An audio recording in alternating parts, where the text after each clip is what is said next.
आइए दोस्तों, पहले हम इंट्रोडक्शन देखते हैं। ट्रायल एंड एरर और कनेक्शनिज्म जो थ्योरी है उसका पहले हम इंट्रोडक्शन देंगे। देखिए, ये जो थ्योरी है वो E.L. थॉर्नडाइक द्वारा लाई गई थी लोगों के सामने, जिनका ये आप लाइफ स्पैन देख सकते हैं 1874 से लेकर 1949 था। दोस्तों, इनका जो मेन फोकस था, इनका जो मानना था, जो लर्निंग होती है हमारी, पेन ले लेते हैं पहले हम लोग, जो हमारी लर्निंग होती है वो कनेक्शनिज्म, इसको कनेक्शनिज्म कहते हैं और ट्रायल एंड एरर कहते हैं। इनका ये मानना था कि किसी काम को हम बार बार करते हैं और उससे जो त्रुटि होता है, जो गलती होता है, उससे हम सीखते हैं और ये बार बार करने से एक बॉन्ड बनता है। किसी काम को आप बार बार करते हैं तो उससे उन दोनों के बीच में एक बॉन्ड क्रिएट होता है, एक कनेक्शन क्रिएट होता है। इसीलिए इसको इन्होंने कनेक्शनिज्म और ट्रायल एंड एरर का नाम दिया है। ओके, ये बताते हैं आपको कि जो बॉन्ड और कनेक्शनिज्म है, ठीक है, वो स्ट्रेंथ और वीकेंड बोलते हैं कि जो भी आपका कनेक्शन है, जो भी आपका लर्निंग है, ये जो बॉन्ड बनता है किसी भी दो चीज़ों के बीच में, वो क्या होता है, स्ट्रेंथ और वीक दोनों होता है। अगर किसी काम को करने में आपको प्लेजर महसूस हो रहा है तो आप उस काम को बार बार करेंगे और उससे आपके लिए, आपके लर्निंग में या जो आपके हैबिट्स में है उसमें स्ट्रेंथ आएगी।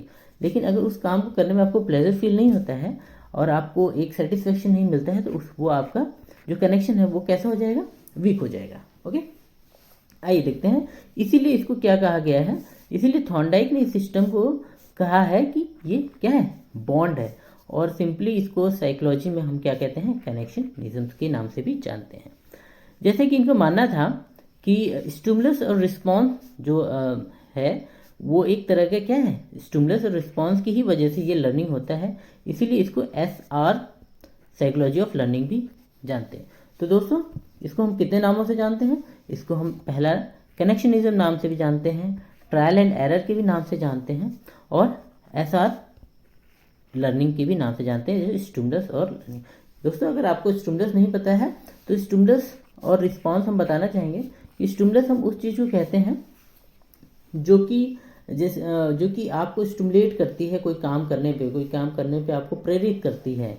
जैसे आपको हंगर हो गया, जैसे आपको भूख है, तो भूख आपके लिए क्या करेगा, भूख लगी है और आपके सामने फूड रखा है तो वो फूड आपका स्टिमुलस का काम करेगा और उस फूड को पाने के लिए जो भी आप कोशिश करेंगे उसको रिस्पॉन्स कहा जाएगा। ओके दोस्तों, इतना समझ में आया, इंट्रोडक्शन समझ में आया कि इसको किन किन नामों से जानते हैं और इसकी जो थ्योरी है उसके पीछे जो कॉज है वो क्या है, बॉन्ड और कनेक्शन है। ओके, आइए आगे देखते हैं। थॉर्नडाइक जो है, हमारे जो थॉर्नडाइक हैं, उन्होंने क्या किया है, इस थ्योरी को प्रोपाउंड किया है कुछ एक्सपेरिमेंट के बेसिस पे, जिसमें से उन्होंने बहुत एनिमल्स पे रिसर्च किया, बहुत एनिमल्स पे प्रैक्टिकल किया, जिसमें से cats, chickens, dog, fish, monkey and rates भी हैं।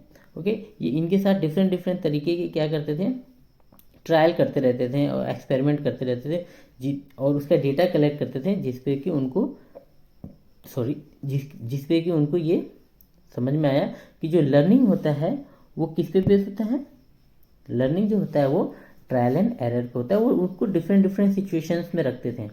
ओके, और डिफरेंट डिफरेंट सिचुएशन में रह के वो उसको ऑब्जर्व करते थे कि उनके अंदर लर्निंग कैसे हो रही है और वो उस पर पहुँचते हैं, एंड पे पहुँचते हैं कि ये जो लर्निंग है वो स्टिमुलस और रिस्पॉन्स के बीच में जो कनेक्शन हो रहा है, बार बार करने से जो उसके अंदर जो कनेक्शन हो रहा है उसी से लर्निंग होती है। ठीक है, सिंपल।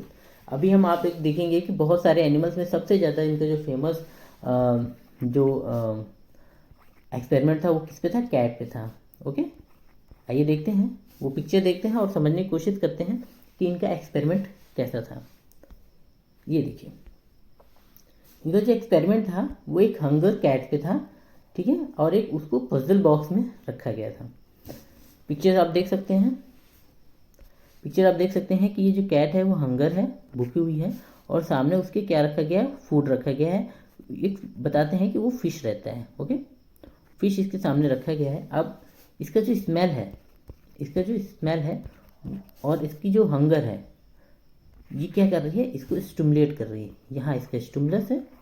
अब इस स्टिमुलस की वजह से, इस भूख की वजह से, इस स्मेल की वजह से इसकी क्या कर रही है, ये रिस्पॉन्स कर रही है। अब ये तरह तरह की एक्टिविटीज़ कर रही है, रैंडम एक्टिविटीज़ करेगी। कभी जो यहाँ पे जो बार्स लगे हुए हैं उसके ऊपर अपने नाखून मारेगी, ओके। कभी ये पिंजरे के ऊपर जाएगी, तो ये तरह तरह के मोमेंट्स करेगी। उसी मोमेंट्स के बीच में उससे क्या होता है, ये जो बटन है या जो भी रखा गया होगा, ये इससे प्रेस हो जाता है, जिससे कि इनका ये जो लॉक है वो ओपन हो जाता है।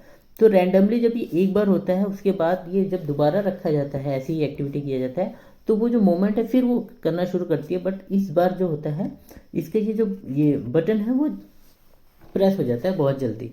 तो इसी तरह कर करके ये क्या करती है, इसको समझ में आ जाता है कि इस बटन को प्रेस करने से ही ये दरवाज़ा खुल रहा है, ये लॉक खुल रहा है, और जिससे कि वो खाना खा सकती है। उसके बाद वो जब भी ऐसा प्रोसेस होता था तो बड़े आसानी से ये प्रेस करती थी और ये ओपन होता था, जिससे ये निकल के खाने को खा लेती थी, okay.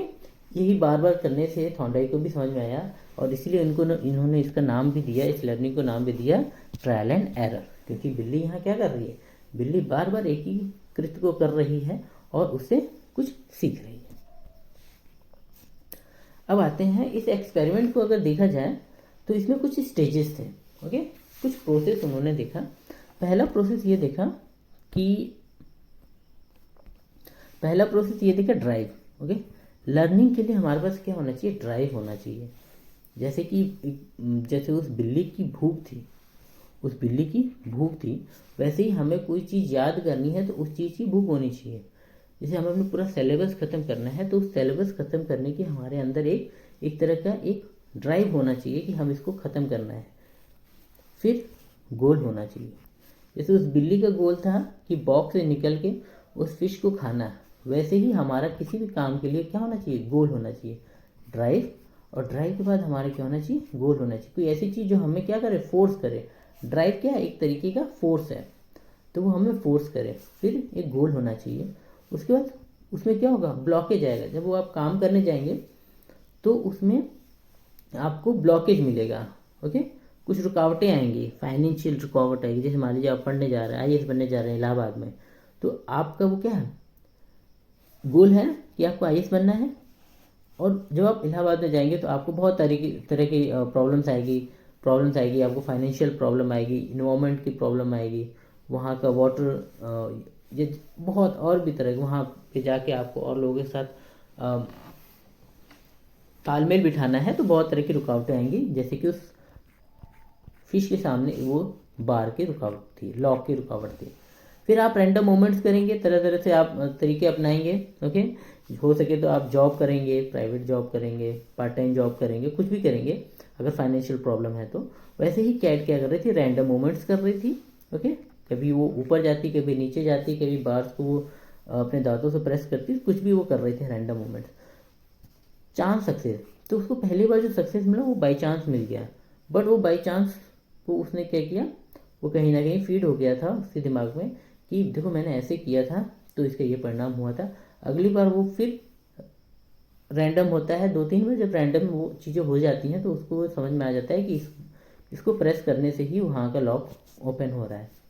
Selection of proper moment, जब आपसे बार बार यही होगा तो आप एक प्रॉपर मोमेंट सेलेक्ट कर लोगे। जब आप फाइनेंशियली आपको कोई अचानक सक्सेस मिल जाएगा किसी चीज़ का आपके करियर में, तो आपको पता चल जाएगा कि हमारा सही रास्ता क्या है, ओके। एक बार मान लीजिए आपको प्री निकल गया तो आपको पता चल जाएगा कि आपको सही रास्ता क्या है। तो अगली बार आप फिर चलेंगे, वो अगली बार आपको ज़्यादा मार्क्स भी मिलेंगे और आपका प्री क्वालिफाई हो जाएगा। फिर आप मेंस के लिए भी, मतलब एक मैं एग्जांपल दे रहा हूँ जिसके थ्रू आप समझ सकते हैं, बहुत ही नॉर्मल एग्जांपल है। फिर सिलेक्शन ऑफ प्रॉपर मोमेंट, आपको एक प्रॉपर मोमेंट, एक आपको रास्ता पता चल जाएगा अपनी चीज़ों का। फिर फिक्सेशन, जब आपको एक बार रास्ता पता चल गया दोस्तों, जब आपको एक बार रास्ता पता चल गया तो वो क्या हो जाता है, वो फिक्स हो जाता है। अब आप अपना रास्ता बदलेंगे नहीं, आप औरों को भी गाइड कर सकते हैं कि देखो ये रास्ता है, इस रास्ते से चलोगे तो तुम्हें सक्सेस मिलेगी। जैसे वो बिल्ली को पता चल गया था कि इस बटन को प्रेस करने से ही हमारा पिंजरा खुल रहा है और जिससे हम खा सकते हैं खाना। तो उसको एक क्या हो गया था, एक फिक्सेशन हो गया था, एक रास्ते को आपको मिल गया था, ओके।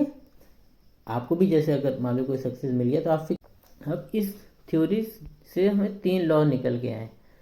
थॉर्नडाइक ने 3 लॉ, बहुत ही फेमस लॉ दिए, ठीक है दोस्तों। ये लॉ न्यूटन का लॉ नहीं है, ओके, ये न्यूटन का लॉ नहीं है, ये किसका लॉ है, ये थॉर्नडाइक का लॉ है।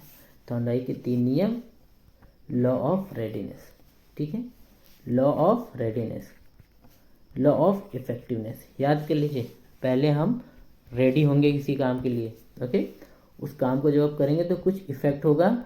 जब आप कोई भी काम करेंगे तो आपके ऊपर कोई इफेक्ट होगा, तो लॉ ऑफ इफेक्टिवनेस। फिर law of exercise and repetition, जब आप एक बार करेंगे तो इफेक्ट होगा, तो आप उसको क्या करेंगे, बार बार करेंगे, तो लॉ ऑफ इफेक्टिवनेस। तो ये बताएंगे आगे चल के अभी हम लोग कि लॉ ऑफ रेडीनेस क्या है, इफेक्टिवनेस क्या है और एक्सरसाइज क्या है। दोस्तों ये लेक्चर थोड़ा लंबा होगा क्योंकि हम बड़े ही आराम से थॉर्नडाइक के लॉ को समझ रहे हैं, ताकि हमें आगे कभी भी इसको दोबारा पढ़ने की ज़रूरत ना पड़े। तो आप इसको 2-3 भागों में देख सकते हैं, थोड़ा ब्रेक कर लीजिए।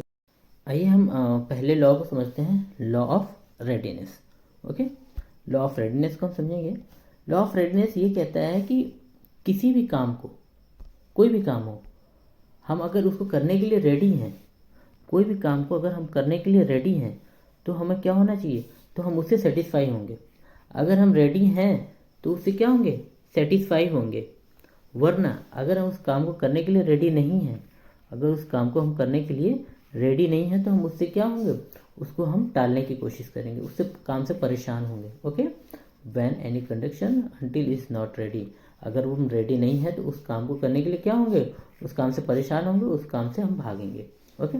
When any condition until is readiness to conduct for it not to do so, अगर वो किसी काम को करने के लिए क्या है, रेडी है, रेडीनेस है उस काम को करने के लिए, तो वो उस काम को क्या करेगा, अनॉइंग नहीं करेगा, मतलब उस काम को नहीं टालेगा, वो उस काम को करेगा। द लॉ इज इंडिकेट, ये लॉ इंडिकेट करता है लर्नर्स के स्टेट ऑफ पार्टिसिपेशन को, ओके। ये क्या करता है, ये स्टेट ऑफ पार्टिसिपेशन को क्या करता है, मतलब दिखाता है, इंडिकेट करता है कि एक लर्नर कैसे किसी काम में पार्टिसिपेट करता है और कब करता है। और उस काम में अगर रेडी नहीं है तो वो काम उसको कभी भी सेटिस्फाइंग नहीं लगेगा, और उस काम को अगर वो करने में रेडी है तो वो उस काम को बहुत ही बखूबी तरीके से करेगा। तो ये कुछ नहीं है, इन्होंने बताया है कि ये क्या है, प्रिपरेशन ऑफ एक्शन है।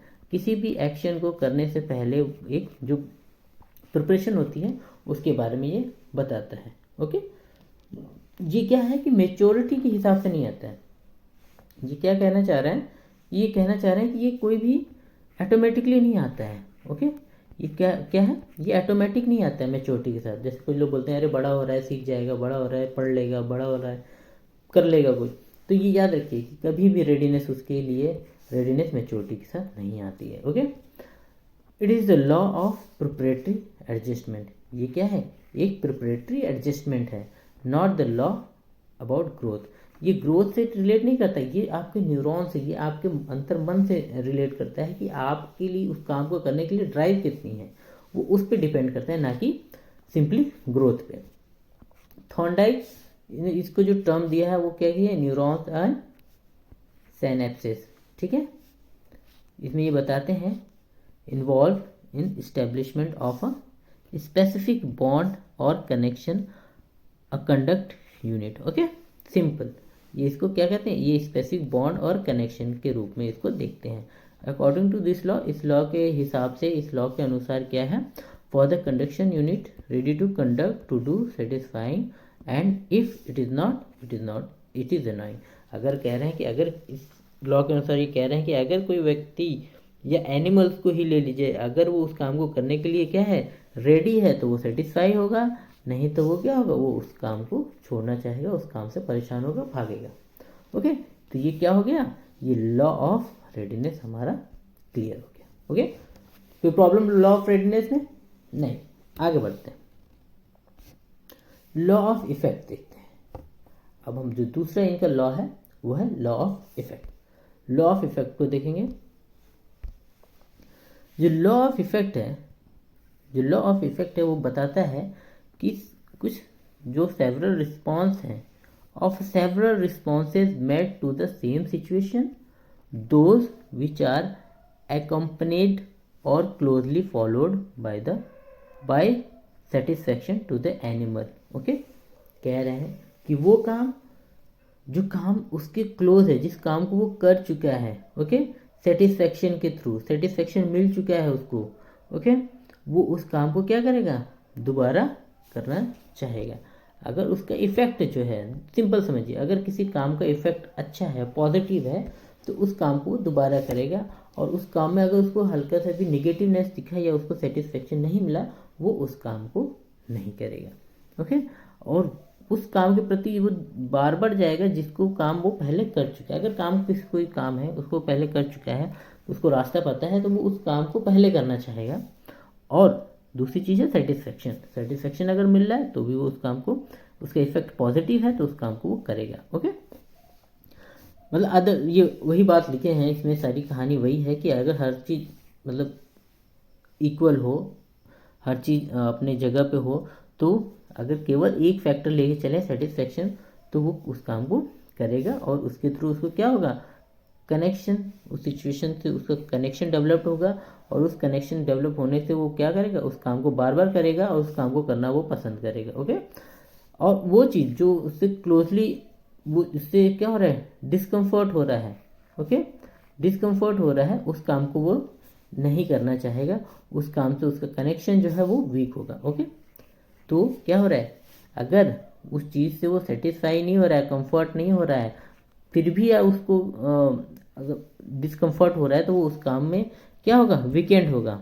लेकिन अगर उस काम में करने में उसका सेटिस्फेक्शन लेवल हाई है, तो उस काम से उसको क्या होगा, उस काम से उसको स्ट्रेंथ प्रोवाइड होगा, उस काम को दोबारा करेगा। ओके, इतनी सी बात ये कह रहा है।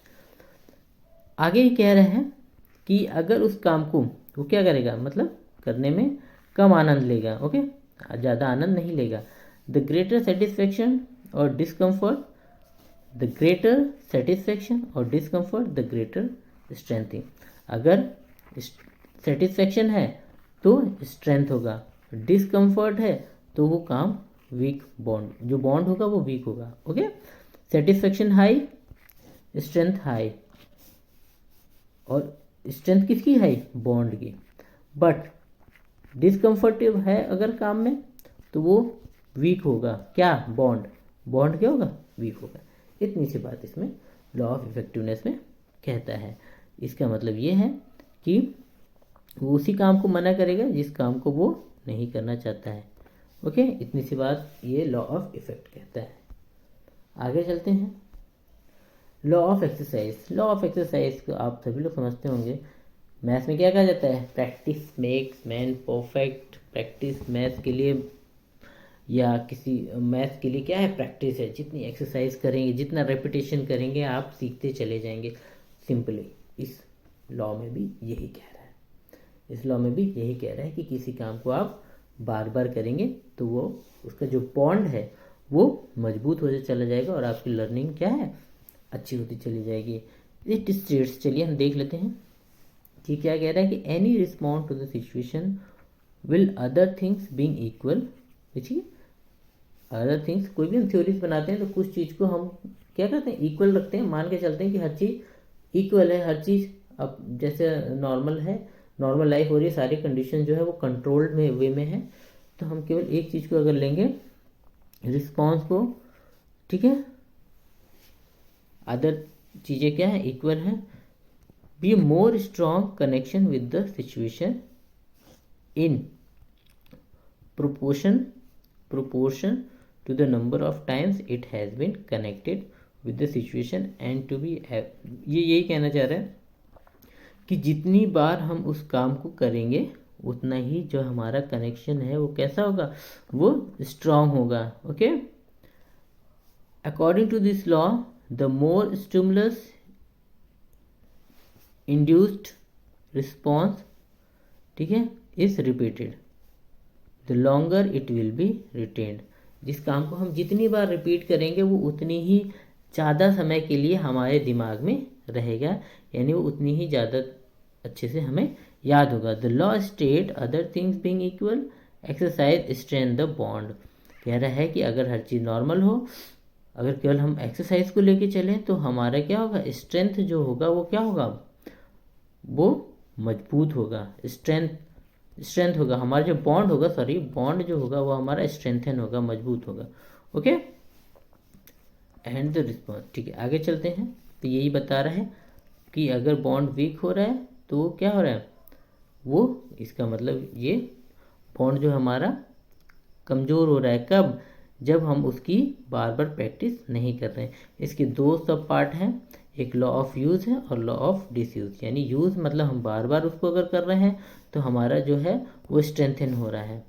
ओके, अगर हम किसी काम को बार बार कर रहे हैं लॉ ऑफ यूज़ को, तो हमारा स्ट्रेंथ हो रहा है। बट हम उसको लॉ ऑफ डिसयूज़ यूज़ नहीं करेंगे तो हमारा बॉन्ड कैसा हो जाएगा, हमारा बॉन्ड वीकेंड हो जाएगा। ओके, इतनी सी 3 लॉ में ये बात बता रहा है।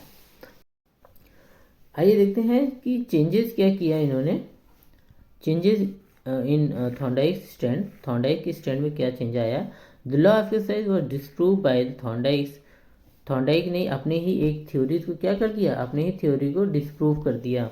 कौन सी थ्योरी थी, law of exercise. Law of exercise को उन्होंने क्या कर दिया, डिस्प्रूव कर दिया। क्यों कर दिया भाई, उन्होंने एक एक्सपेरिमेंट किया जिसमें कि वो क्या था, एक एक्सरसाइज देते हैं independently variable well other factor are.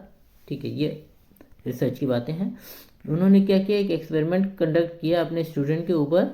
उनको कहा कि चलो भाई 3 इंच की लाइन खींचो। कैसे, स्टूडेंट खुश हो गया, अरे 3 इंच की लाइन खींचने में क्या है, लेकिन क्या नहीं, आँख बंद करके। तो जब आँख बंद करके उन्होंने बार बार उस काम को किया तो उसको उन्होंने पाया कि वो 3 इंच की लाइन नहीं खींच पा रहे थे और कोई भी उनमें इम्प्रूवमेंट नहीं हो रहा था। तो उन्होंने ये देखा कि some subjects were given more than the 1000 trials. ठीक है, 1000 ट्रायल्स लगभग उन्होंने लिए, लेकिन क्या हुआ, on the average there are no improvement. कोई इम्प्रूवमेंट नहीं आया फ्रॉम द फर्स्ट और द फाइनल ट्रायल। पहली कोशिश में और फाइनल की कोशिश में कोई भी उनको परिवर्तन नहीं आया। तो इससे उन्होंने क्या कहा, लॉ ऑफ एक्सरसाइज मेरा गलत है। ओके, बहुत हिम्मत की बात होती है कि अपने ही लॉ को दे के उसको गलत प्रूव करना। Practice without knowledge of result. ठीक है, क्या कहा, practice without knowledge of result fail to produce any result. अगर आप किसी भी काम को बिना नॉलेज के करेंगे तो वो क्या होगा, फेल हो जाएगा। Reward and punishment were not equal and opposite in effectiveness. Reward और पनिशमेंट इक्वली अपोजिट नहीं है। यानी रिवॉर्ड जो है स्ट्रेंथ को आपको क्या कर रहा है, ज़्यादा मजबूत कर रहा है, बल्कि पनिशमेंट क्या कर रहा है, उतना वीकेंड नहीं कर पा रहा है। Not Weeknd the connection in the same degree, एक ही डिग्री में नहीं कर रहा है। तो इसमें क्या हुआ, the intensity and the speed of reward is casting influence upon the learning was greater. तो देखा कि रिवॉर्ड का जो वो है वो ज़्यादा इन्फ्लुएंस कर रहा है, ज़्यादा ग्रेटर है अदर देन पनिशमेंट के थ्रू। हम सीधी बात कि हम पनिशमेंट से किसी को नहीं सिखा सकते। अगर हमें कुछ सिखाना है किसी को तो हम कैसे सिखा सकते हैं, रिवॉर्ड दे के। ओके, इट ऑल्सो क्या कहा, it also broad healthy and desirable okay improvement in the personality of the child. और ये क्या करते हैं, ये इम्प्रूव करता है पर्सनैलिटी किसकी, चाइल्ड की, अगर हम उसको रिवॉर्ड देते हैं तो। इस तरीके से ही began to give more importance to the reward. इस तरीके से उन्होंने क्या कहा कि रिवॉर्ड को ज़्यादा इम्पोर्टेंस दिया। बच्चों को प्रेज कीजिए, बच्चों को प्रमोट कीजिए, ना कि उनको डिमोटिवेट कीजिए। ओके, तो यहाँ पे ये हमारा लेक्चर ख़त्म हो रहा है। अगर आपको ये लेक्चर समझ में आया हो तो थोड़ा सा लंबा लेक्चर हो गया है, समझ में आ रहा है, बट आप इसको थोड़ा सा ब्रेक दे के सुनिएगा। तो कीजिए, लाइक भी कीजिए, सब्सक्राइब भी कीजिए, कमेंट भी कीजिए। ओके, अपना भी ध्यान रखिए, माता पिता का ध्यान रखिए।